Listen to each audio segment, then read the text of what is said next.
প্রতিনিয়ত বন্ধ্যা, বাজা ইত্যাদি অবমাননাসূচক বাক্য ছুড়ে নারীটিকে আঘাত করা হয়। যদি বন্ধ্যা হয়েও থাকেন, এটি তার দোষ নয়। হয়তো কোনো রোগের কারণে, কোনো দুর্ঘটনার কারণে এমন হতে পারে, যার কোনোটি একজন নারীর হাতে নেই, কোনো মানুষের হাতেই নেই।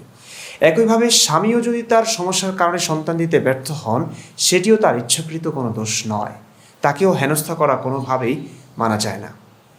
তেমনিভাবে কোনো এক পুরুষের একাধিক স্ত্রী থাকলে সব স্ত্রীকে সমান চোখে দেখাটাই নৈতিকতা। কার বাবা কতটা বিত্তবান বা দরিদ্র, শক্তিশালী বা দুর্বল, সেদিকে বিবেচনা করে দুই স্ত্রীর সঙ্গে আচরণে পার্থক্য করা কখনোই ভালো কাজ হতে পারে না। উদাহরণস্বরূপ, আমার দুজন স্ত্রী, একজন সুষম, অপরজন ফাতেমা। সুষমের বাবার অনেক টাকা, অনেক সম্মান, শক্তি, তাই আমি সুষমের সঙ্গে খুব ভালো ব্যবহার করি। তার সঙ্গে রেগে গেলেও আমি খুবই সংযত ভাষা ব্যবহার করি। আর ফাতেমার বাবার শক্তি নেই, সম্মান নেই, অর্থ নেই, তাই ফাতেমার সঙ্গে আমি খামোখা রাগ দেখাই। তার সাধারণ কথায়ও মেজাজ গরম হয়ে যায়। এটি খুবই অমানবিকতা, সংকীর্ণতা, অসভ্যতা। অত্যন্ত দুঃখজনক ব্যাপার হলো, আল্লাহর নবী দাবিকৃত মুহাম্মদ সাল্লাল্লাহু আলাইহি ওয়াসাল্লামের জীবনে এই দুটি ব্যাপারই পাওয়া যায়।